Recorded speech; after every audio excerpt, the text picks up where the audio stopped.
মাছের ডিম দিয়ে এমন মুচমুচে আর সুস্বাদু বড়া বানানো যায়, সেটা না খেলে সত্যিই বিশ্বাস করা কঠিন। বাইরে একদম ক্রিস্পি আর ভিতরে নরম।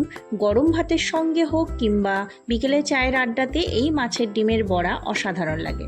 তাহলে চলুন শুরু করা যাক। তার আগে আমার চ্যানেলে নতুন হলে অবশ্যই চ্যানেলটা সাবস্ক্রাইব করে নেবেন। রেসিপি ভালো লাগলে কমেন্ট করবেন, লাইক করবেন আর বন্ধুদের সাথে শেয়ার করবেন। তো এখানে আমি মোটামুটি মাছের ডিমের বড়া নিয়ে নিয়েছিলাম 150 গ্রাম মতো। 150 গ্রাম মাছের ডিমের বড়া নিয়েছি।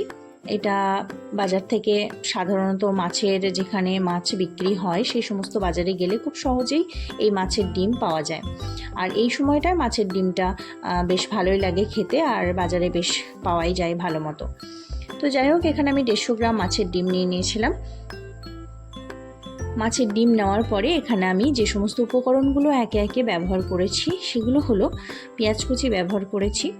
এখানে 150 গ্রাম মাছের ডিমের বড়ার জন্য আমি এখানে মোটামুটি একটা মাঝারি সাইজের পেঁয়াজ ব্যবহার করেছি। পেঁয়াজটা একটু বেশি দিলে পারে খুবই ভালো লাগে খেতে। তো এখানে আমি এভাবেই পেঁয়াজটা ব্যবহার করেছি। আর এবার দিচ্ছি কাঁচা লঙ্কা। কাঁচা লঙ্কার ঝালটাও এখানে বেশ গুরুত্বপূর্ণ, খুব ভালো লাগে খেতে। কাঁচা লঙ্কার ঝালটা যতটা ভালো হবে, আপনারা চাইলে কাঁচা লঙ্কা দেওয়ার পরেও সামান্য শুকনো লঙ্কা গুঁড়ো অ্যাড করে দিতে পারেন, তবে আমি এখানে কোনো মতো শুকনো লঙ্কার গুঁড়ো অ্যাড করিনি। এবার দিচ্ছি পরিমাণ মতো লবণ। স্বাদ অনুযায়ী পরিমাণ মতো লবণটাও এখানে খুবই দরকার ভালোভাবে দেওয়াটা। তো এখানে আমি ভালোভাবে স্বাদ অনুযায়ী লবণটা দিয়ে দিয়েছি। এখন দেব পরিমাণ মতো হলুদ। তো এখানে আমি পরিমাণ মতো হলুদ অ্যাড করছি। খুবই সহজ এবং সিম্পল একটা রেসিপি। বাড়িতে যদি বানান তাহলে অবশ্যই আমাকে কমেন্টে জানাবেন। এখন আমি এখানে অ্যাড করছি একদম চা চামচের হাফ চামচ মতো জিরে ধনে গুঁড়ো। এবার আমি এর মধ্যে অ্যাড করছি চা চামচের 1 চামচ আদা রসুন বাটা।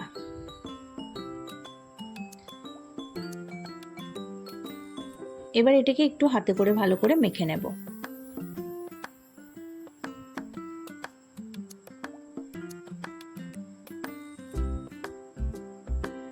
সুন্দরভাবে হাতে করে এটাকে ভালোভাবে মেখে নিতে হবে।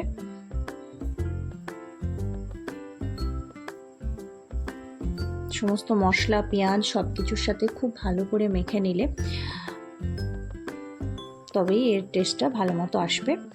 তো এভাবে মেখে নিচ্ছি।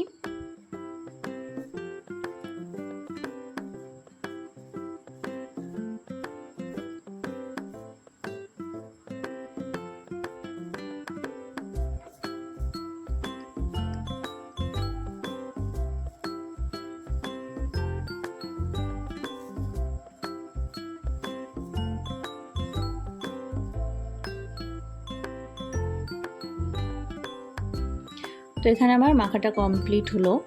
এর মধ্যে আরও দুটো জিনিস আমি অ্যাড করব।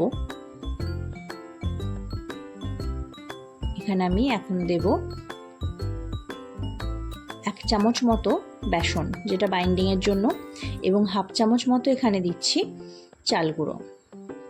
চাল গুঁড়োটা দিলে বেশ ক্রিস্পি ভাবটা হয়, আর বেসনটা অবশ্যই বাইন্ডিংয়ের জন্য দিতে হবে। এবং বেসনটা দিলে পারে যেটা হয় সেটা তেলের মধ্যে প্রচুর পরিমাণে ফেনা কেটে যায় যদি শুধু ডিমের বড়া করা হয়, কিন্তু বেসনটা দিলে এখানে সেই ফেনাটা কাটে না এবং বেশ ভালো লাগে খেতে। আর খুব বেশি বেসন দেব না, যেহেতু বেসনটা শুধুমাত্র বাইন্ডিংয়ের কাজ করবে, তার জন্য পরিমাণ মতো বেসনটা দিতে হবে।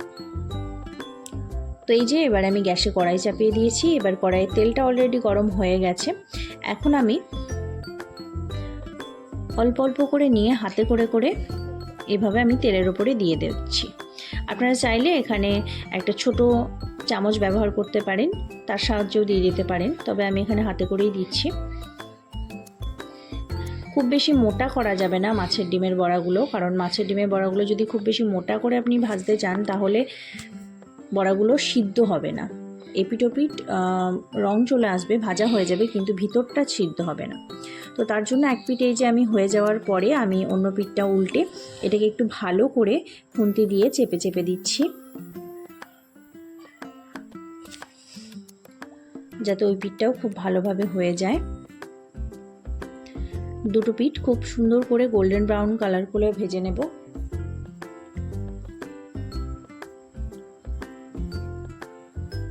এটা একটু সময় নিয়ে ভাজতে হবে, না হলে দু পিঠ কালার চলে আসবে কিন্তু ভিতরটা কাঁচা থেকে যাবে।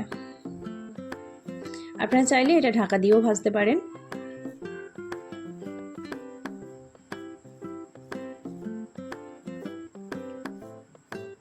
আবারও এক পিঠ আমি উল্টে দিচ্ছি। এই পিঠটা মোটামুটি রং চলে এসেছে, কালারটা চেঞ্জ হয়ে গেছে বুঝতেই পারছেন। এবার ওই পিঠটা আরেকটু হতে দেব আমি।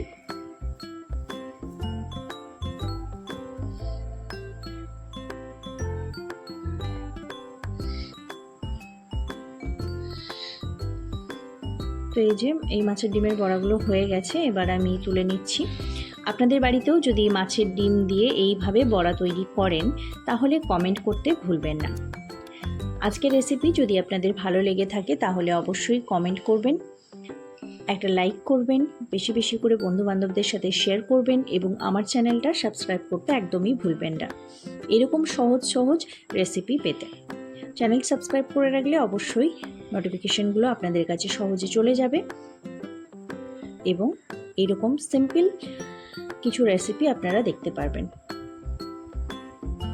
খুব সহজ এবং সিম্পল রেসিপি আমার চ্যানেলে আপনাদের সাথে শেয়ার করি।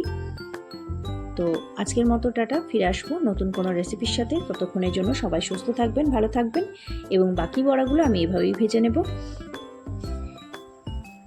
দেখতে থাকুন পুরো ভিডিওটা।